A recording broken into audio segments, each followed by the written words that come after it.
Hello மக்கள் எல்லாரும் எப்படி இருக்கீங்க? கவர்மெண்ட் எம்ப்ளாயீஸ் பென்ஷனர்களுக்கும் ஒரு சூப்பரான ஒரு சர்ப்ரைஸ் நியூஸ் வந்திருக்கு.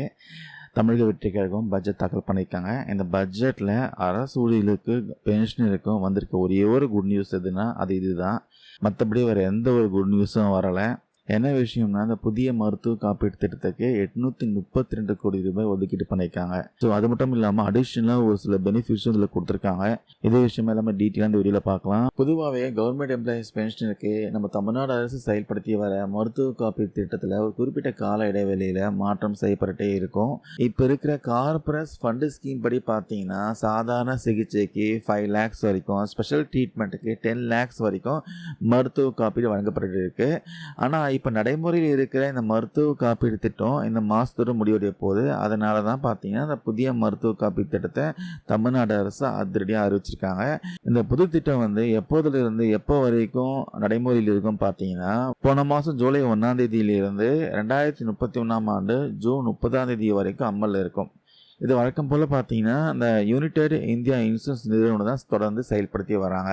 சரி, இதில் பணம் எவ்வளோ பிடிப்பான்னு கேட்டிங்கன்னா, ஒரு அரசு ஊழியருக்கு வருஷத்துக்கு 4500 ரூபாய் வரைக்கும் இன்சூரன்ஸ் கம்பெனிக்கு அரசு பார்த்தீங்கன்னா பிரீமியமாக செலுத்துகிறாங்க.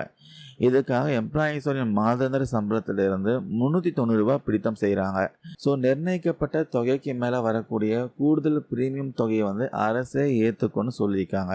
இதில் இன்னொரு ஜாக்பாட்டான விஷயம் என்னென்னா, கவர்மெண்ட் எம்ப்ளாயீஸ்க்கான கார்பரேட் நிதியின் கீழ் அவங்களுடைய குடும்பத்தினருக்கு வருஷத்துக்கு 27 lakhs வரைக்கும் மருத்துவ காப்பீடு பெற்றுக்கொள்ளலாம். அதே போல் துப்புரவு பணியாளர்கள், அங்கன்வாடி மற்றும் சொத்துணவு பணியாளர்கள், கிராம உதவியாளர்கள் இவங்களுக்கு எல்லாம் மாதம் பார்த்தீங்கன்னா 10,000 ரூபாய் கீழே இருந்தால் அவங்களுக்கான முழு பிரீமியம் தொகையும் அரசே ஏற்றுக்கும் சொல்லியிருக்காங்க. அவங்க கிட்ட இருந்து எந்த ஒரு பணமும் பிடிக்க மாட்டாங்க.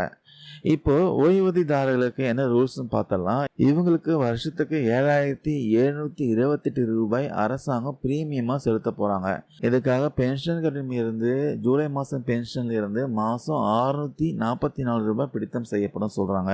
ஆனால் சிறப்பு காலமுறை ஊதியம் பெற்று ஓய்வு பெற்ற துப்புரவு பணியாளர்கள், அங்கன்வாடி, சத்துணவு பணியாளர்கள், கிராம உதவியாளர்கள் இவங்களுக்கு எல்லாம் இந்த திட்டத்தில் இருந்து பார்த்தீங்கன்னா வேலை கழிச்சிருக்காங்க. இவங்களை எல்லாரையும் முதல்வர் மருத்துவ காப்பீடு திட்டத்தின் கீழே இணைச்சிருக்காங்க. இதனால இவங்க கிட்ட இருந்து எந்த ஒரு பணமும் பிடித்தம் செய்யப்படாது.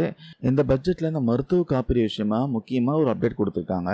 அதுல கவர்மெண்ட் எம்ப்ளாயீஸ்க்கான அறிவிப்புல அடிப்படை காப்பீடு 5 lakhsல இருந்து 7.5 lakhs இன்க்ரீஸ் பண்ணிருக்காங்க. குறிப்பிட்ட நோய்க்கான காப்பீடு பார்த்தீங்கன்னா 12 lakhs வரைக்கும் இன்க்ரீஸ் பண்ணிருக்காங்க. அதுக்கப்புறம் அரிய நோய்களுக்கு 15 lakhs வரைக்கும் நிதி உதவி இன்க்ரீஸ் பண்ணியிருக்காங்க. 2,992 சிகிச்சைகள் அப்புறம் 1,535 அங்கீகரிக்கப்பட்ட மருத்துவமனைகளில் இந்த காப்பீடு செல்லும்னு சொல்லியிருக்காங்க. இதற்காக 838 கோடி ரூபாய் நிதி ஒதுக்கீடு பண்ணியிருக்காங்க. அதே போல் ஓய்வூதியம் ஏனைய ஓய்வு கால நன்மைகளுக்காக 47,240 கோடி ரூபாய் நிதி ஒதுக்கீடு பண்ணியிருக்காங்க.